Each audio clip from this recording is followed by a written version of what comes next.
The president proposed to Congress, allegedly having spoken to the Speaker of the House, saying that he was going to do give a speech, his big, long-anticipated job speech in front of a joint session of Congress on the 7th of September. It so happened that the Republicans are going to be debating, the Republican presidential candidates are going to be debating here in California at the Reagan Presidential Library on that date. Boehner requested, because of difficulties within his own party, he said, and scheduling conflicts, that the president not do it then. I don't believe that there are any such things as coincidences in presidential politics. I don't think it was a coincidence that the president scheduled this speech for the night of the presidential debate. That not being anything to do with this conversation, the president then moved the speech at the request of the Speaker of the House to the next day. The Speaker said, at a time that's convenient for you. Speaker Boehner has said that the real reason that he wanted to move the speech was because of the fact that Congress was just coming back into session that day.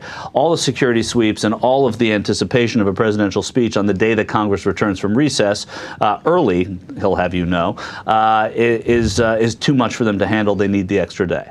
I don't believe it. All right, so 2 layers to this, at least, Michael. Yeah, all right, at least, yeah. Yes. First of all, I think that President Obama played it wrong. I would like to talk about that actually second. Okay. But you mentioned in the middle there that there are no coincidences in politics. I totally agree. Yeah, especially in presidential politics. Obviously, right? So he picked the date on purpose. But then what's the end game? Because if you're going to pick the date to go up against the presidential debates, right? And you're Obama, you're going to Bigfoot the Republicans. Okay, that's what I thought was going to happen yesterday, and I was encouraged. I was like, all right, let's Bigfoot him. Let's show him who's boss. Here comes Obama. But then if Boehner says no and you back down, what? Yeah, I know. So it's really, we're talking about it first. We're not talking about it second. We're talking about it first because it's essentially the same conversation.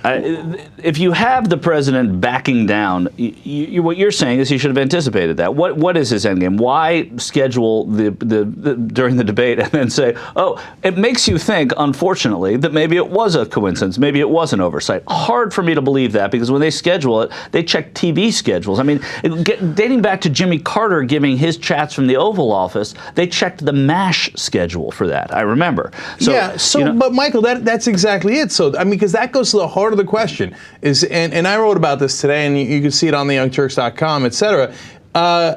Is it a brilliant strategy that, he's laying out, or does he not know what he's doing? I mean, I'm talking about a macro question in regards to Obama. When you look at this micro issue, if he's doing this brilliant strategy, was the strategy to back down and have Boehner look good and him look bad again, or am I seeing it wrong? Or was it a way of setting up cooperation? I mean, if you're going to go from that standpoint, I don't think it was that. I don't think it was a macro strategy. I don't think it was. I think this was just a screw up. So I don't think there was.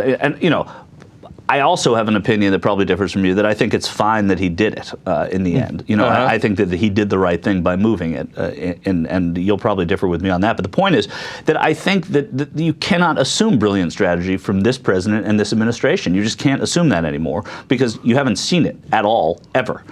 So I don't know why this would be the beginning of that brilliant strategy. If it was, congratulations, and we'll look back on it, and I'll be glad to be wrong in thinking that this was not brilliant strategy. No other Congress, whether it was a Republican or a Democratic Congress, would have dared to do this to a president earlier. Okay, but they've pushed him around so much that, again, it is the fault of the Obama administration for not realizing that when they did this, that of course Boehner would push them, because all they've ever done is push Obama, and all Obama has ever done is bow his head, right? So you didn't anticipate that they'd push back?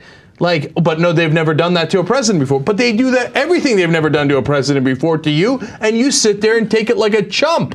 So of course they're going to do it. It's like he thinks like, oh no, when I come this time, the bully won't take my lunch money. I mean, he took it Monday through Thursday. He's not going to be so mean as to take it on Friday, is he? I mean, obviously I need lunch on Friday. Of course, it's coming. When I was a kid, we used to get bus passes in New York. At the beginning of every month, there would be neighborhood toughs waiting outside my pretty private school for us to walk out and say, give me your bus pass. And here I'd reach into and say, here's your bus pass. Yeah, that was it. That was and there was born a Democrat. There was born a Democrat, right? Exactly. And so it's the same. It's the picture you're painting right now, and it's absolutely what happened to me, and it's what's happening to the president now. Final question, end question. If you were President Obama, John Boehner sends you a letter that says, we'd really like you to reschedule. What do you do yesterday? You say no? Oh, hell no. I have a press conference. I walk out and I say, I got to be honest with you. I was really looking forward to participation in the next round of talks with the Republicans, et cetera. And as you've seen over and over again, we're willing to talk with the Republicans. We look forward to it. And I think we've compromised beyond all expectation. But for them to try to do this to the President of the United States is disrespectful to the office and disrespectful to all the people that I represent here as your representative and as your president. And I hope that they reconsider. And you've just convinced me that you're right with that. I mean, that's true. And the hypothetical is, what if the Congress comes back to the president and says, well, you just can't have a joint session. I'm sorry, Mr. President, you'll have to give that address from some auditorium in the country or the Oval Office, where speeches like that are far less effective in speaking to the people. There's nothing like being in the well of Congress. Right. And then he wins the PR war.